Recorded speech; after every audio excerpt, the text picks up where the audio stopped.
Hey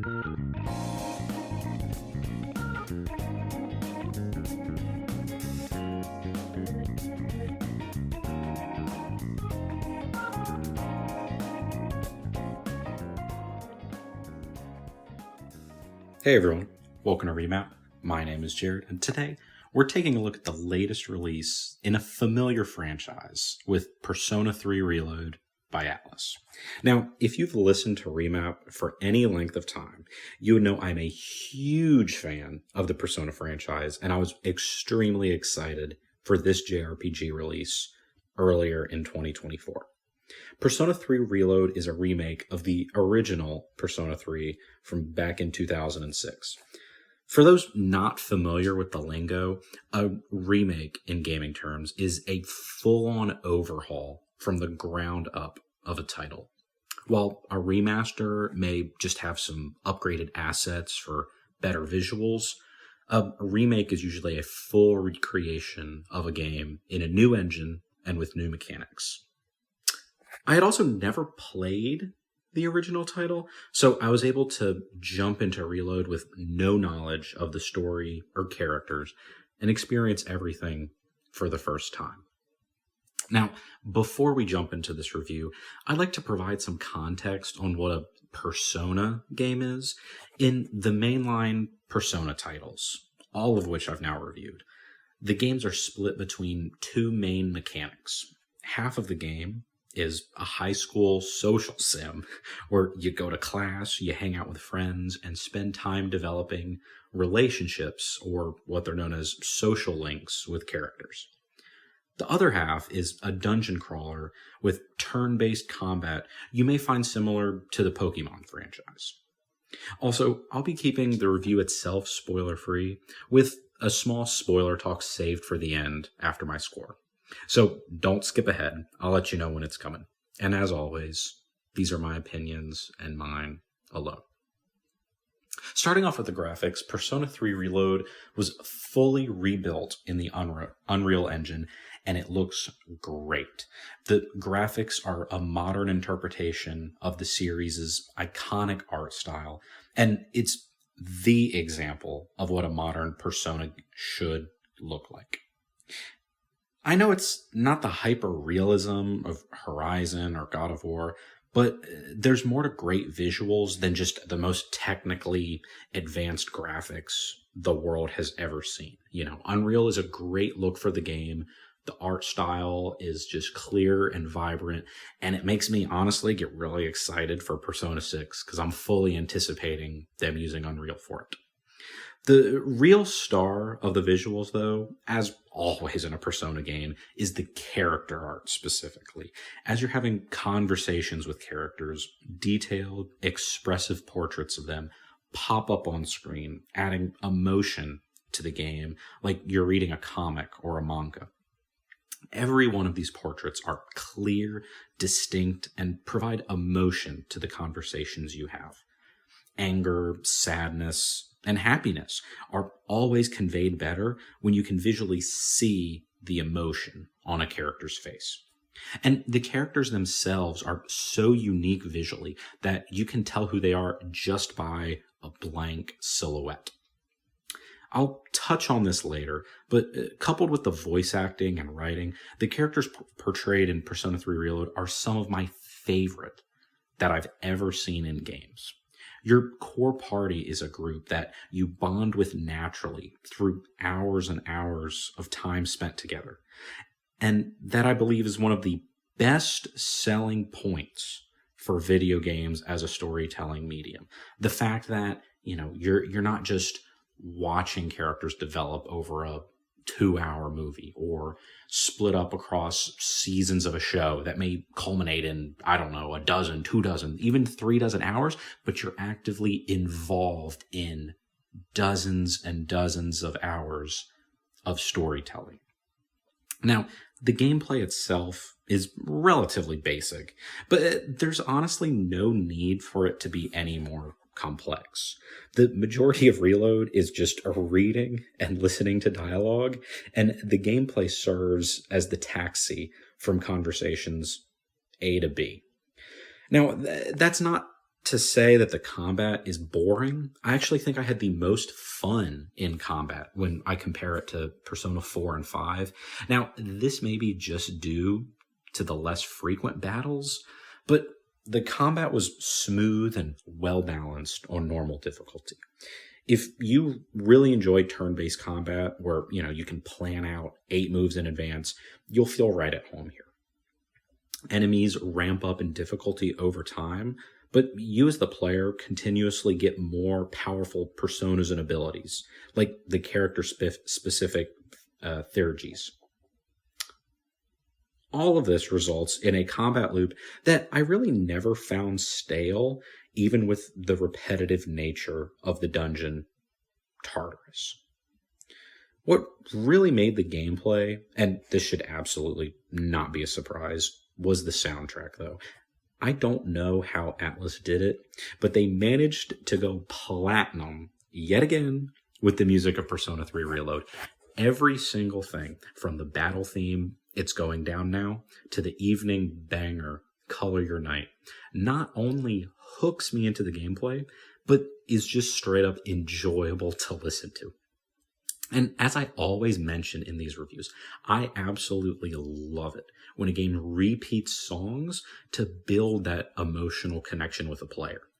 And Persona 3 Reload does this perfectly, with certain songs playing daily, only to be replaced with new ones after certain story milestones have passed. This really adds a sense of progression to the experience, and is just another reason why I absolutely loved the soundtrack. Lotus Juice and Azumi Takahashi provide the lyrics for the soundtrack, which has a large proportion of songs with actual lyrics. Now, this is a minority for soundtracks today, but I believe it adds so much personality and energy to the music. Being able to sing or hum along with the lyrics is why we like listening to music sometimes, and I believe video game soundtracks should be no different. I also believe it is time to put the composer, Shoji Meguro, on the Mount Rushmore of the greatest composers of this century. I am not joking here. This man is on a generational run and will probably go back to back for my Spotify Wrapped top song of the year. 2023 was Heaven from the Persona 4 Golden soundtrack, and 2024 will probably be Color Your Night from Reload. There's a very high probability of that. I do really want everyone listening to this review to pause it, or after you finish listening, to go watch the Persona 3 Reload opening movie on YouTube. Opening movie, opening cutscene. You'll see it pop up when you search it. It'll give you a glimpse of the incredible music and incredible style that this game has. Now, the other part of the sound design I want to touch on is the voice acting for this cast of characters. I can't get into specifics, obviously, but Persona 3 Reload is full of intense, heart-wrenching moments in this story. And instead of just being loud or dramatic, the voice actors in Reload have a really emotive depth and delivery that makes you never want to skip their dialogue. Every performance is excellent, and I can think of no weak links in the cast. And really, in a game that gives you the option to skip dialogue, I think saying I never wanted to skip the dialogue is the biggest compliment I could possibly give.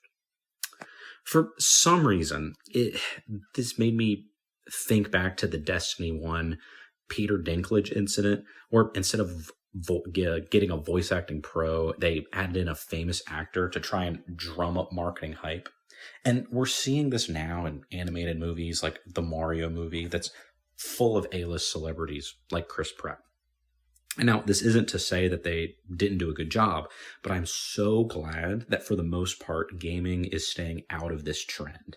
You know, when I'm writing this review, when I'm thinking about how incredible the voice actors were, there's just something special about the unique performances that dedicated voice actors can put together for these games.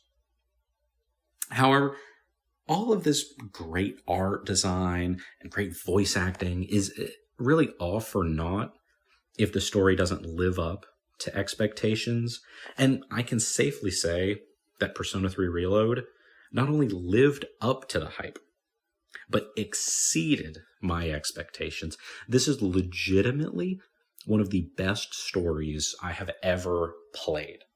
The pacing, character arcs, and villains all flow into a story that kept me excited to play and invested emotionally throughout. The Persona framework is unique in that pretty much everything you do is the main story. Since you have a limited number of days for activities and are limited to only 1 or 2 activities per day, every single action and choice that you take serves to progress this story. Each conversation felt like it mattered.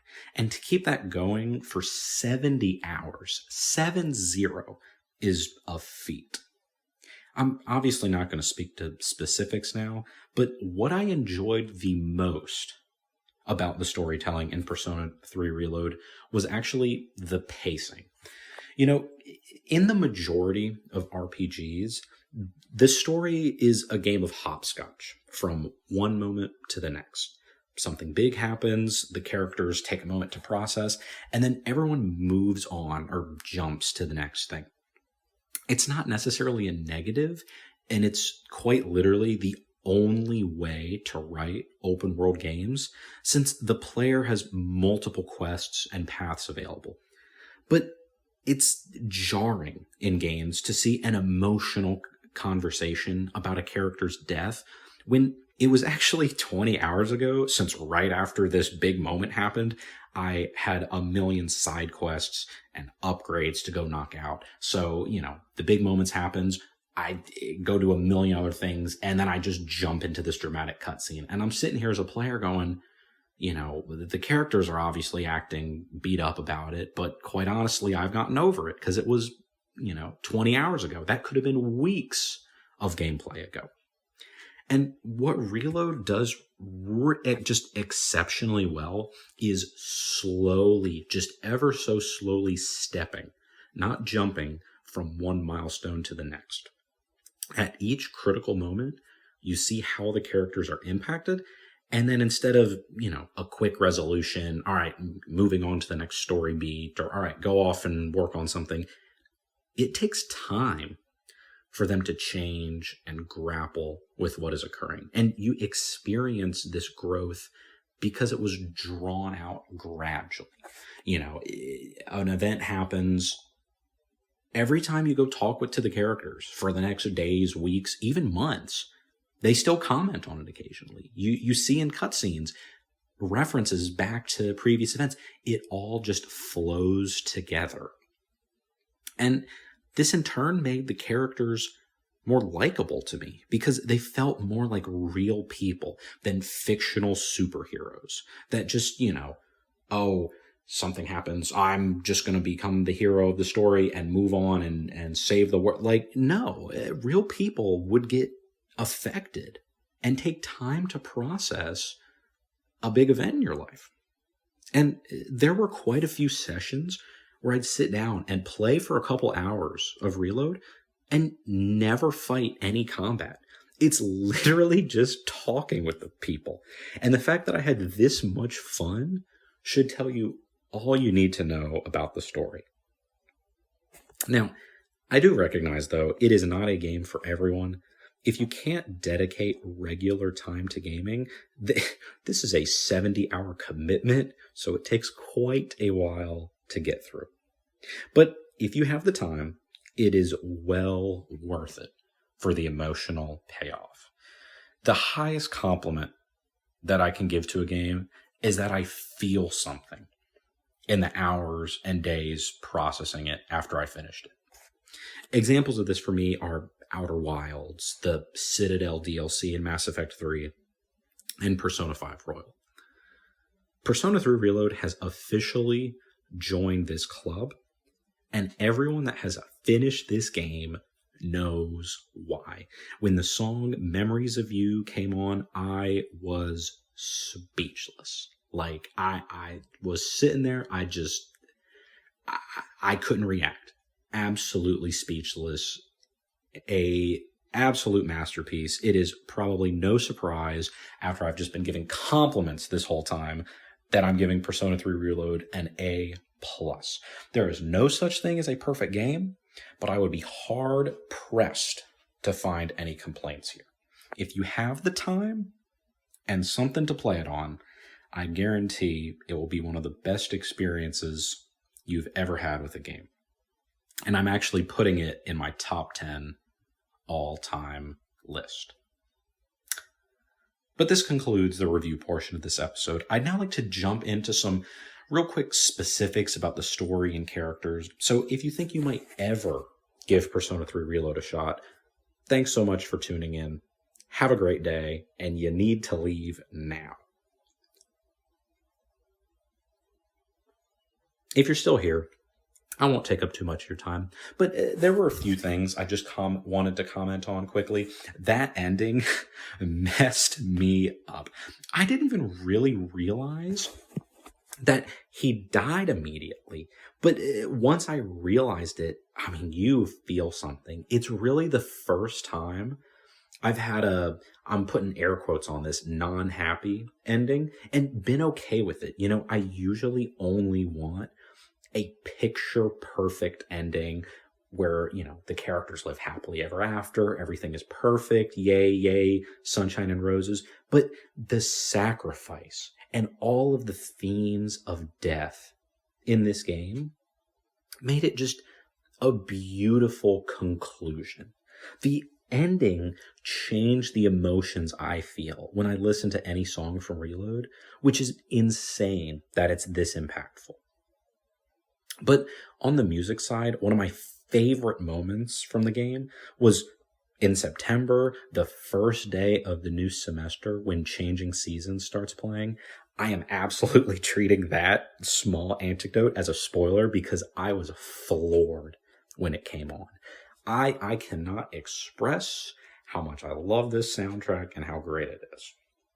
I also really loved how they handled the last day that you control the main character, where you get a conclusion to all the social links you max. It's really a great way of wrapping up your own story, since the only characters you meet and talk to on that day are the ones whose social links you've sought out and maxed. The Kamiki one legitimately brought me close to tears, and the Maya one had me audibly laughing. The whole game just has this intimate feel, which was the complete opposite of the bombastic moments of Persona 5. I did manage to make an insane Thanatos? I think it's Thanatos. At the end of the late game, that was literally resistant to everything. It felt kind of overpowered, but also on brand with how strong the party should have been after literally fighting for almost a year. And I ended up liking Tartarus more than I expected. The custom palaces of Persona 5 are much more fun, obviously, but Tartarus fit the vibe of Reload, and the variety of floors, from bosses to nomad doors to greedy shadows, etc., kept it from getting stale. You know, I didn't spend as much time in Tartarus as I did in 4 or 5 fighting enemies, and I was able to run through it pretty quickly, just focusing on bosses. So I didn't find it that much of a drag, even with the insane number of floors. And this was funny. I was certain that Nyx would have a final phase behind the last nomad door. You know, I wasn't expecting the game to end when it did, only to find out after I finished and Googling it that it was actually a secret Elizabeth fight, which it gave me a chuckle. I thought I had the game figured out, but I actually didn't. While I was playing it and going into it, I had seen so many memes of Aegis, you know, as I was playing before I had finished the game, that I was questioning why the community was obsessed with her so much. Like, part of me was going, is this character overrated? Why does this character matter so much? I would now like to formally apologize for previously having that opinion. Every member of the Seas team is one of my favorite characters, and I'm looking forward to meeting them all again once the DLC releases. But that is all I have for you today. Thank you so much for tuning in. You've been listening to Remap, the gaming podcast. My name is Jared, and I hope you have a wonderful rest of your day.